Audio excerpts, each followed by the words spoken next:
Montana Territory, late spring of 1884. The snow had just finished melting off the high ridges near the Judith Mountains, and the land had begun to breathe again, green and open and full of promise. But under that wide sky, not everyone was so lucky.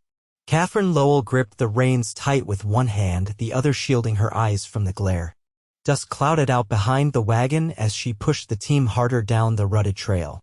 In the back, bundled in a threadbare quilt, her two children Victor and Violet slept curled against each other. Their cheeks flushed with heat, their small bodies worn thin from the road. She had not meant to end up like this. Not with two children and no home. Not after the man who promised her safety had turned his back and vanished into the dark. 3 towns ago. The town of Elkhorn Ridge was still a mile ahead, she guessed. The last one before the trail turned rough again. She had heard of it from a woman back in Fort Benton, who said the town was small but decent, with a church and a schoolhouse. Katherine had no illusions left. She had heard too many promises, but she had nowhere else to go. Just as she rounded the bend, the wagon jerked hard. One of the rear wheels cracked with a loud snap and gave out, throwing the back end sideways. Katherine held on, but the jolt sent Violet tumbling, her cry piercing the air. "Victor, hold her!" Katherine shouted, jumping down before the team could bolt. She reached the children fast, lifting Violet into her arms. The little girl's lip was bleeding, but she was breathing. Victor clung to her side, face pale. "We're all right," Katherine whispered. "We're all right?" But she did not know what to do next. A rider came up over the ridge, his horse trotting slow, careful. He took in the broken wagon, the frightened children, and the woman standing tall despite the mess around her. He did not say anything at first. Just dismounted and led his horse over. "You hurt?" he asked, voice low and calm. Katherine turned, her chin lifting. Her dress was dusty, her braid loose, and she knew she looked like a woman who had lost too much too quickly. But she did not flinch. "I can handle it," she said. "I believe you," he said. "But a wheel split like that, you are not going far without help." He crouched to look at the damage. His hands were rough, steady. After a moment, he stood and looked at her again. "I can get you into town," he said. "Name's Rowan Keller. I got a place 3 miles out. Elkhorn Ridge is not far." Katherine hesitated. She looked at her children. Victor stared at the man, unsure. Violet sniffled against her shoulder. "I do not take handouts," she said. Rowan nodded. "Then I will call it a trade. I help you into town. You let me buy you all a meal." She studied him. He had a quiet steadiness to him. Not polished, not charming, just a man who meant what he said. "All right," she said finally. "But I will pay you back." He gave a short nod, then began unhitching the team from the broken wagon. By the time they reached Elkhorn Ridge, the sun hung low. Rowan had hitched her horses to his wagon and helped settle the children in the back. Katherine sat beside him, her hands folded tight in her lap. She said little, but Rowan did not press her. He took them to the small inn, one of only 2 buildings in town with a painted sign. The other was the general store. Rowan handed over coins to the innkeeper and told him to bring up stew and bread, then turned to Katherine. "There is enough room upstairs for you and the children. I will come back in the morning. We will see what can be done about that wheel." Katherine looked at him for a long moment. "You do not have to come back." "I know," Rowan said. Then he tipped his hat and left. The next morning, true to his word, Rowan returned. Victor peeked from behind the curtain when he heard the knock. Katherine opened the door, her sleeves rolled up, hair pulled back. "You meant it," she said. "I do not say things I do not mean," Rowan said. He helped her find a man in town who could cut a new wheel. While the carpenter worked, Rowan took Victor with him to the blacksmith, showing him how horseshoes were made. Katherine watched through the window of the general store, Violet in her arms, and for the first time in weeks, her heart eased just a little. Over the next few days, he came by often. He brought a sack of oats for her horses, a second-hand book for Victor, a ribbon for Violet's dress. Nothing loud, nothing showy, but steady. "Why are you helping us?" Katherine asked him one evening as they sat on the steps of the inn, the children asleep upstairs. Rowan looked out toward the hills. "When I was younger, I lost someone, a little sister. Could not save her. I think about that every time I see a child scared and tired. I do not want to stand by again." Katherine watched him, the way his eyes softened as he spoke, the way he carried silence like a weight he had grown used to. "I am not broken," she said after a while. "I never thought you were," he said. The wagon was repaired by the 6th day, and Katherine packed their things that morning. But she did not hitch the team. She just stood beside the wagon, staring north, then south, as if unsure which way to face. Rowan rode up just past noon. "You leaving?" he asked. "I do not know," she said. Rowan dismounted and stood beside her. "You could stay. I do not have anything here." "You have me," he said, quiet. She turned. "You barely know me. I know you are strong. I know you fight for your children. I know you are the first person who has looked me in the eye and not run when I said too little." Her throat tightened.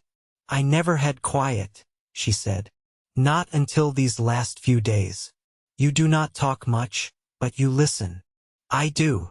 Victor came running from the inn, Violet behind him. They reached Katherine, then looked up at Rowan. "Can we stay?" Victor asked. Katherine looked at Rowan again.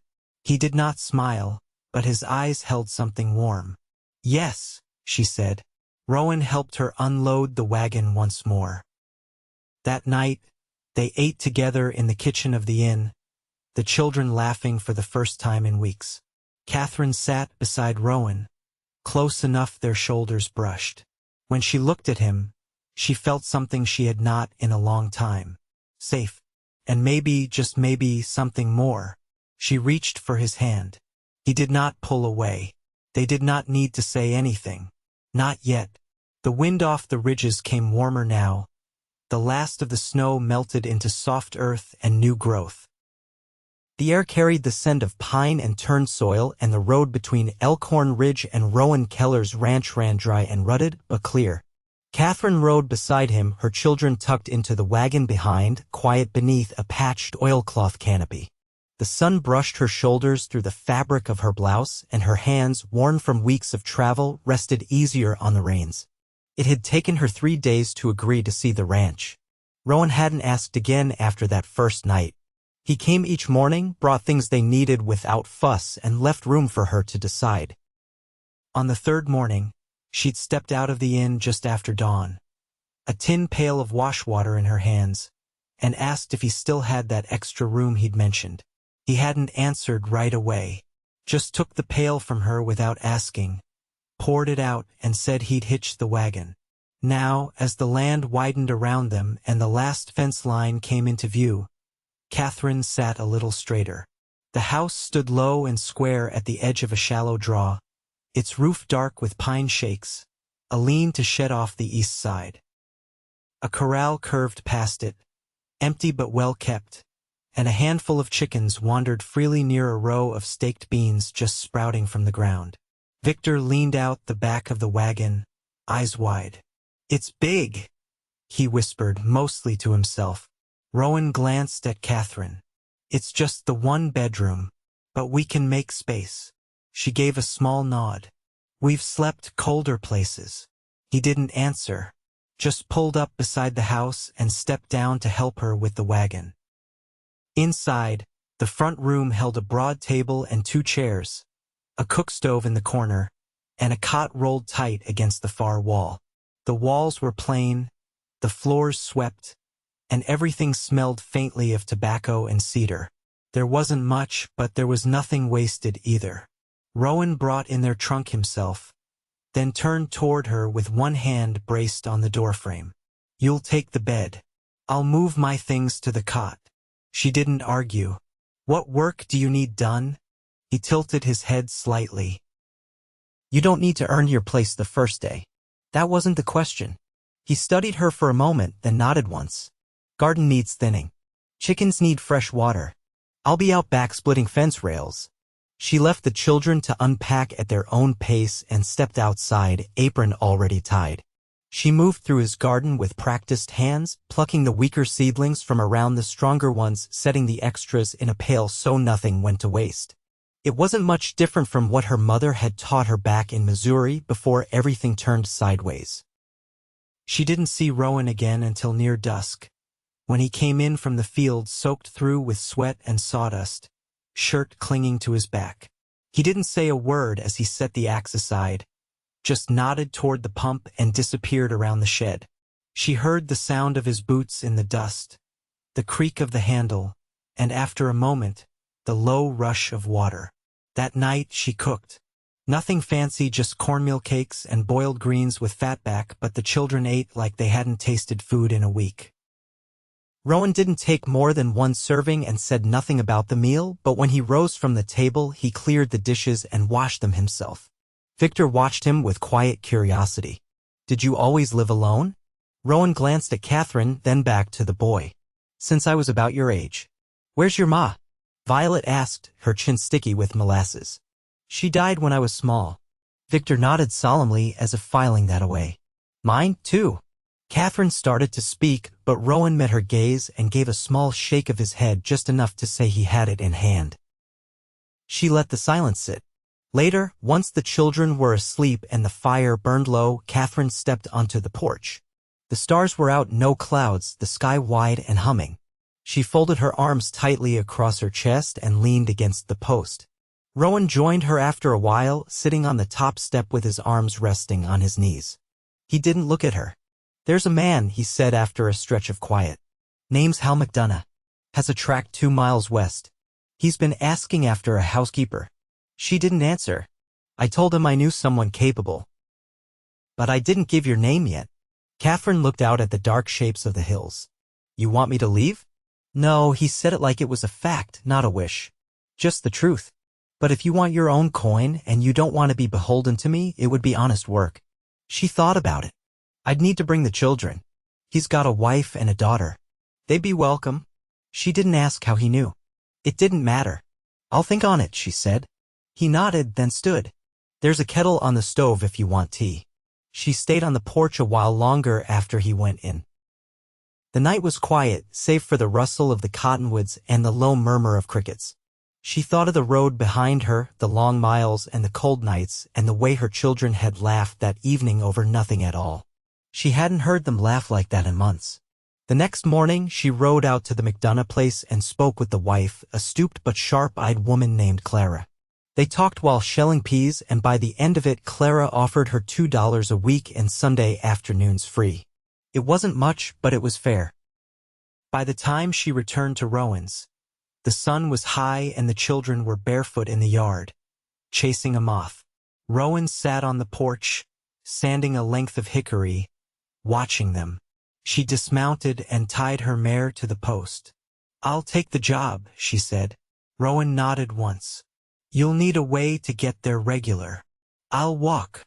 "You'll take the mare," he said, without looking up. "I'll ride my gelding." She didn't argue. She just stepped up onto the porch beside him and sat down. "I never told you why I left Missouri," she said after a while. "You don't owe me that. I owe it to myself." He set the hickory aside. "I married a man who liked the way I filled out a dress," she said. "Said he didn't care what people said about me. That he liked his women soft. Said I was a real woman. Then he left me for a girl half my size and 10 years younger." Rowan didn't speak. "I spent years thinking it was my fault. That if I'd just been smaller, quieter, maybe he'd have stayed." "He was a fool," Rowan said, flat and sure. She looked at him, and for the first time he didn't look away. "I don't want to be looked at like I'm a burden," she said. "You're not. I'm not looking to be rescued." "Good," Rowan said. "I'm not looking to rescue anyone." She breathed in, slow and steady. The smell of hickory dust and warm earth filled her nose. "I'm tired of being judged before I open my mouth." "Then don't let anyone else speak first." She didn't answer, but for the first time in a long while, she felt seen. He picked up the hickory again and resumed sanding. "Victor asked me if I ever built a barn," he said quietly. Told him I hadn't. "I'd like to, though." She glanced over at him. "Why?" He shrugged. "Seems like a good thing to do when you're planning for more." She didn't ask more what. She just let the warmth in her chest settle deep. That night, she made stew with carrots and dumplings. Rowan didn't say a word about it. But when he took a second helping, she smiled to herself and didn't point it out. By early June, the cottonwoods around Rowan's place had gone full leaf. their branches whispering with every wind that passed through the valley. The ground had firmed underfoot, and Katherine had begun walking barefoot in the garden to feel the sun-warmed soil between her toes. It reminded her of being young before her world had turned to ash, and hard years before she'd learned to carry herself like a shield. She rose before sunrise now, her days divided between the McDonough's place and what she'd come to think of as hers. Rowan never called it that, but he never corrected her either when she said, "We need more flour," or "Our fence is leaning." He just nodded and made the necessary trip or fetched the tools. Violet had taken to sitting beside him on the porch with scraps of cloth, mimicking his movements while he carved. She asked endless questions about the shapes he made from wood, and he answered every one without a trace of impatience. Victor, meanwhile, shadowed Katherine in the mornings, helping her haul water, sweep the yard, and gather eggs. He'd grown steadier since they arrived, more sure of his place in the world. One Saturday afternoon, Rowan came in from the pasture with his shirt clinging to him again, a fresh split in the shoulder seam.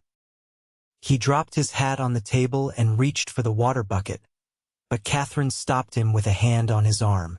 "That shirt won't hold another patch," she said, brushing her thumb near the tear. "You've got another one, don't you?" "I have one," he said, "but it's Sunday best." "Then it's time you had something between work-worn and wedding-ready." He looked at her, a faint crease between his brows. "I'll make you one," she said. "There's a bolt of calico at the store no one's claimed. You'll pay me fair for the labor, of course." He nodded slowly. "What color?" "Dust blue." "Looks right against your skin." He didn't answer, just tipped his head slightly and went back outside. But the next morning she found the coin for the fabric left in her apron pocket folded inside a clean kerchief. She sewed in the evenings after supper once the children were asleep.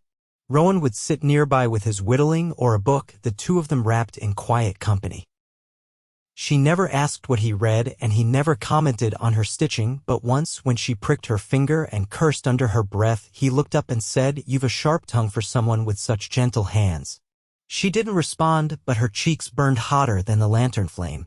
That week, Clara McDonough's daughter, Sadie, fell ill with summer fever, and Katherine stayed late 2 nights in a row mopping the girl's brow and helping Clara boil linens.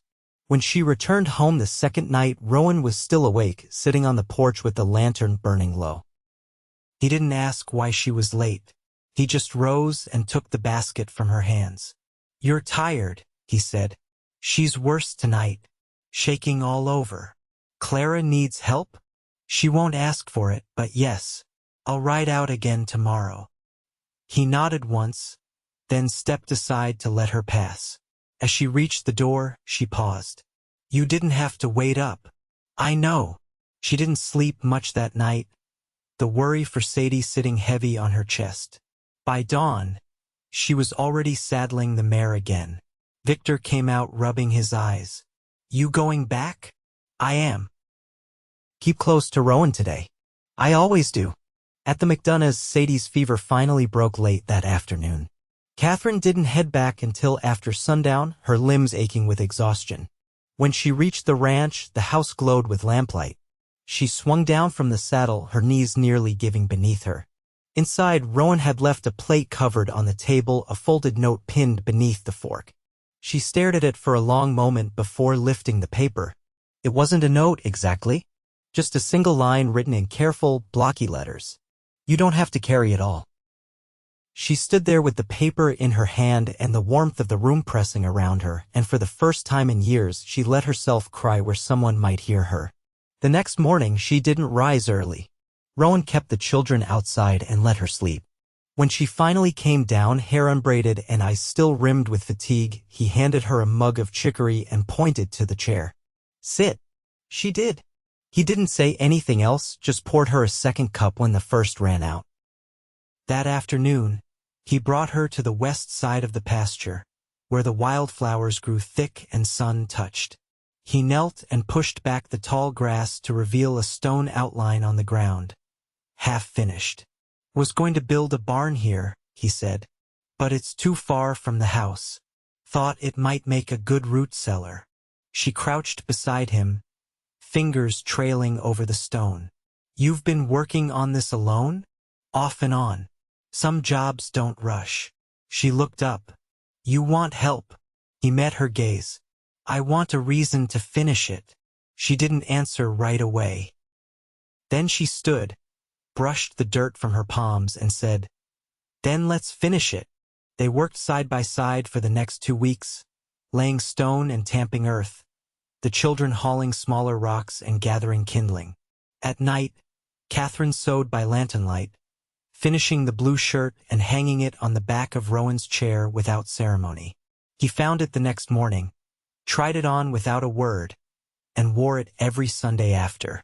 One evening near the end of June, a storm rolled in from the west, thick and low. The wind bent the fields, and rain pelted the roof like thrown gravel. Katherine stood at the window, arms crossed, watching the lightning split the sky. Rowan joined her, towel in hand from drying the children's hair. You afraid of storms? He asked. No, she said, but I don't trust them. They take what they want. He nodded. This one'll pass. She glanced at him. Not everything does. The wind howled louder, and the shutters rattled. Violet whimpered from the cot. Katherine moved to her, settling the girl back against the pillow. You're safe, she whispered. Behind her, Rowan lit the second lantern and set it near the hearth. She watched him in the flicker of light, the way his hands moved without rush or worry. After the storm passed, they stepped outside. The air smelled of wet sage and damp wood, the sky still streaked with heat lightning. Rowan turned toward her, face shadowed by the porch light. I have a question, he said. She waited. I've got a ring. My father's. Never gave it to anyone. I'd like to give it to you. Her breath caught. She didn't speak. I won't ask if you're ready for marriage, he continued. Not unless you want to be. But I want you to know I'm certain. She looked at his hands, rough and open, then up at his face, steady and waiting. I don't want to be someone you feel sorry for, she said. You're not. I want you because you've stood through the worst and still have room to care for others. I want you because you see things clearly, because you don't ask for anything easy. He stepped closer, but didn't touch her. I want this life with you, not as payment, not as rescue. Just as a man who's found the only woman who makes sense to him. She reached for his hand then, her fingers closing firm around his. All right, she said. He didn't kiss her, not there in the open air, not with everything still settling from the storm. He just placed the ring in her palm, callous fingers brushing hers. She turned it over once, then slid it onto her finger without a word. And in the soft light that followed, neither of them said anything more. They didn't need to. The days that followed moved with a quieter rhythm. The fields lay green and thick-bellied with June, and the cellar walls rose one stone at a time beneath Katherine's and Rowan's shared labor. The ring rested snug on her finger now, a small, heavy truth that settled deeper into her as the weeks wore on. The children had begun calling the house Rowan's place, less and home more. There was no need to mark that change, it had already happened, slow and sure like moss creeping up the side of the well. One morning, Katherine stood at the corner of the porch, pinning out linens. The breeze was just enough to keep the white cloth snapping, and her hands moved without needing thought. She hadn't noticed how easily her body remembered peace until it had a place to practice it. Behind her, the door creaked open. You've a letter, Rowan said. He held it out, the envelope creased and thinned at the edges, the handwriting on the front pressed deep. He didn't ask who it was from. She took it without speaking and slipped it into her apron pocket. She didn't read it until after supper, once the children had gone quiet and Rowan had stepped out to check the fence line before dusk. She lit a lamp and sat at the table, unfolding the single sheet with care. The letter was from her cousin Louisa, still living outside Liberty, Missouri. The words were short and unadorned, Louisa never having been one for flourishes. It said only that her youngest had taken sick and the doctor had done what he could, that the burial was 2 weeks past, that if Katherine could find time, company would be welcome. She folded the letter again and didn't weep. The grief wasn't sharp, it settled low like water finding the lowest part of a field. She thought of Louisa on that porch with her husband long gone, her hands always raw from soap and scrubbing, and her eyes always half watching the horizon for a better break. She didn't mention the letter that night. The next morning, she found Rowan by the barn, hammering a new hinge on the feed door. She waited until he straightened to speak. "My cousin lost her son."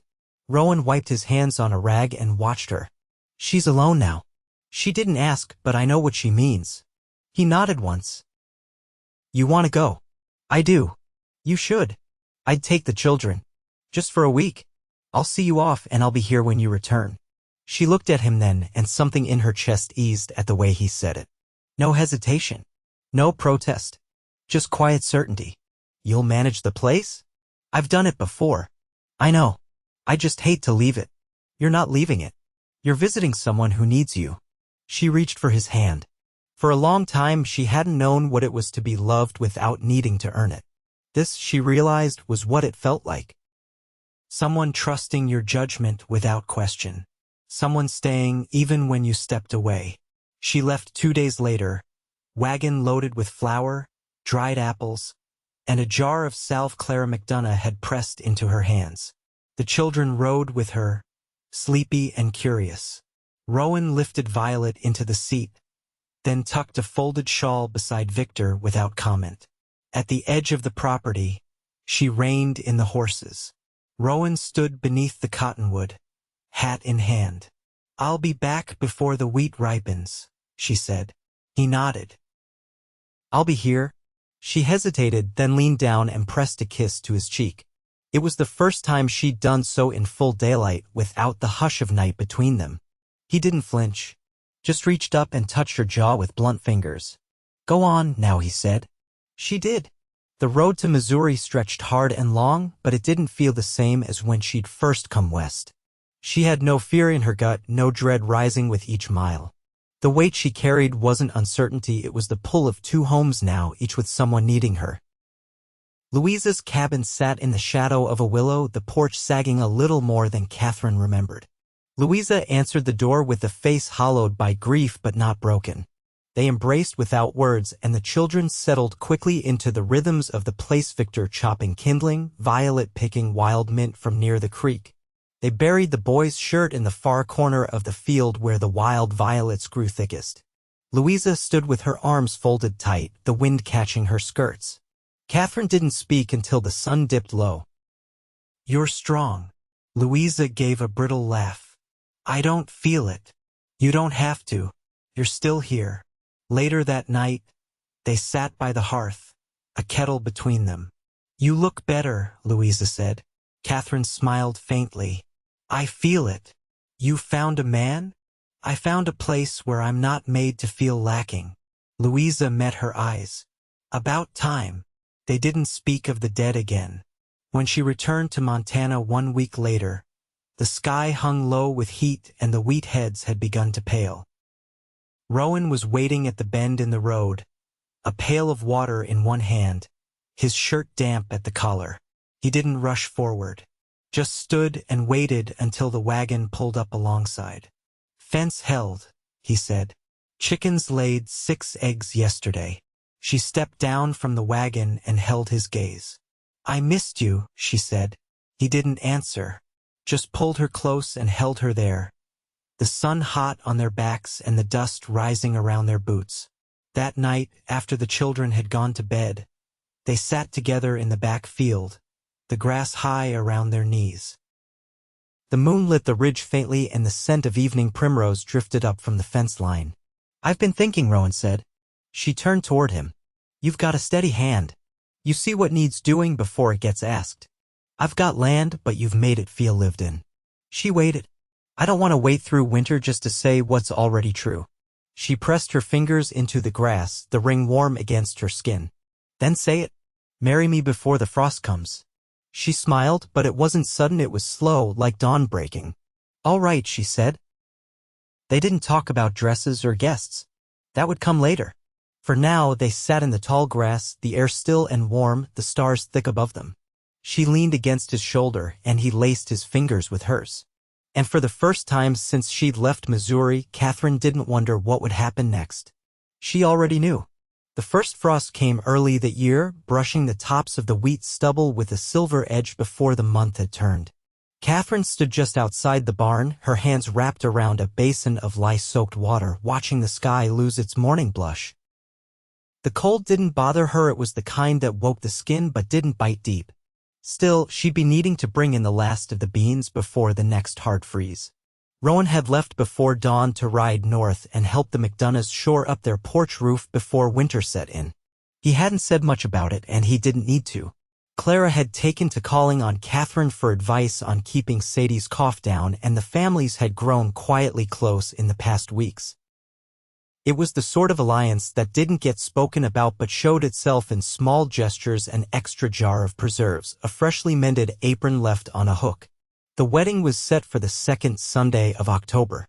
Clara had offered her parlor for the vows, and Katherine had accepted, not out of sentiment but because the wood stove there gave off steady heat and the chairs were sturdy. There wouldn't be many guests, just the McDonoughs, old Mr. Shepler from the store, and the schoolteacher from Elkhorn Ridge who'd taken to visiting on Sundays with her quiet, bookish manner and a fondness for Victor's questions.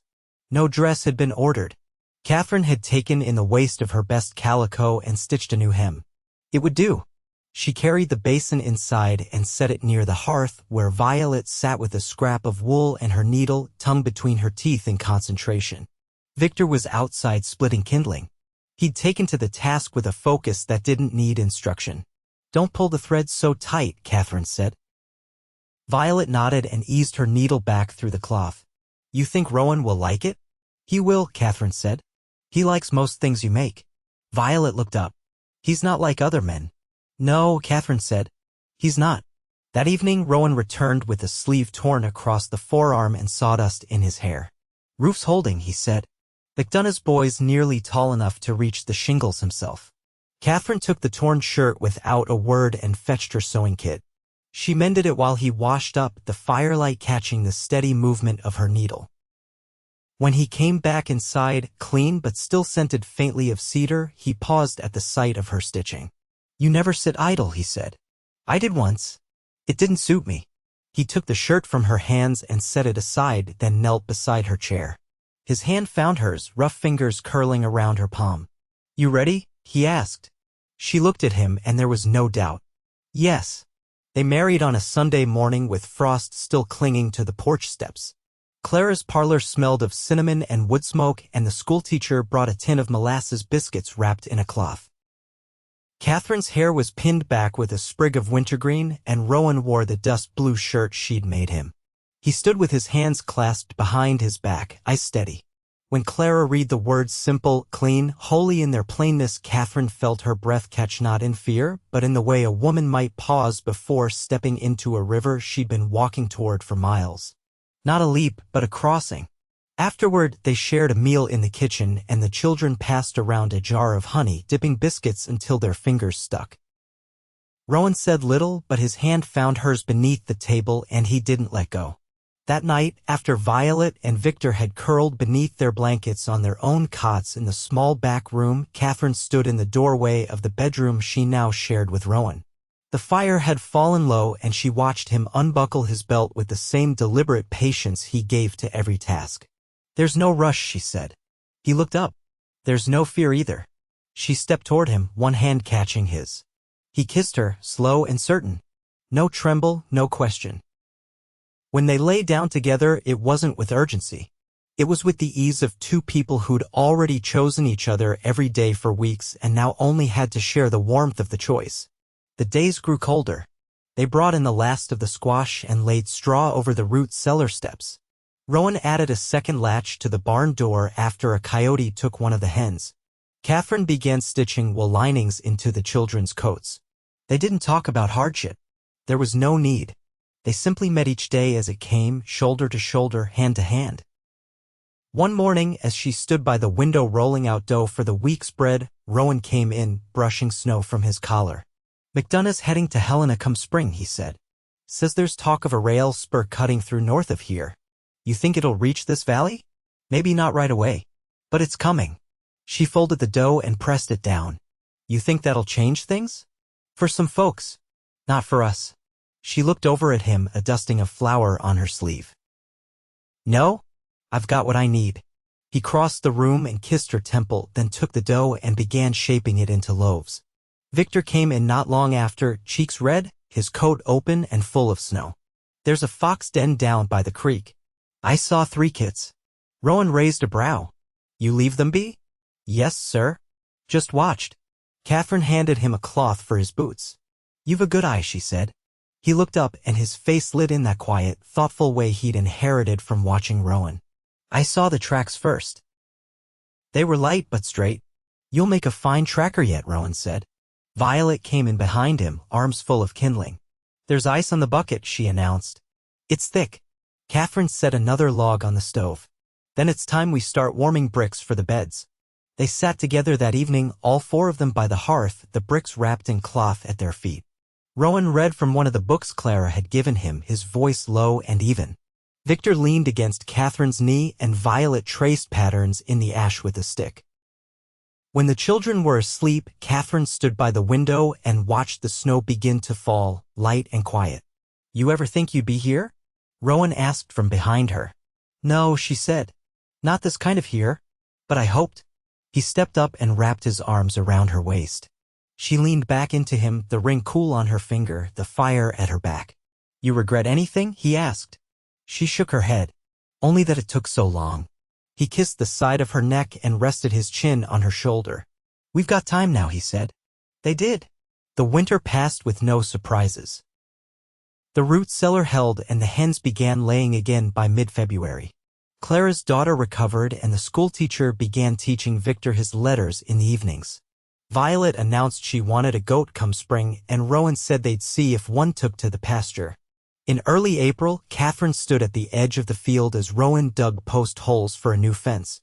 The snow had melted and green pushed up in hesitant shoots between the rows. She rested a hand on her belly, not yet showing, but certain. She didn't call out to him. She didn't need to. He looked up from the hole, wiped his brow, and met her eyes. She nodded once. His shoulders dropped with something like relief, and he smiled not wide, not sudden, but full. He stood, came to her, and placed his palm over hers. All right, he said. The land stretched wide around them. The mountains blue in the distance. The air clear and full of promise. And in that moment, Katherine knew she had found not just safety, not just steadiness but joy, the kind that didn't shout, didn't flash, but settled deep and stayed. She leaned into Rowan, the spring wind lifting the edge of her shawl, and closed her eyes. They had come through the dark. They had laid down the past one quiet day at a time. And now, side by side, they had a whole life ahead built not from rescue, but from choice and love, earned, steady, and theirs, forever.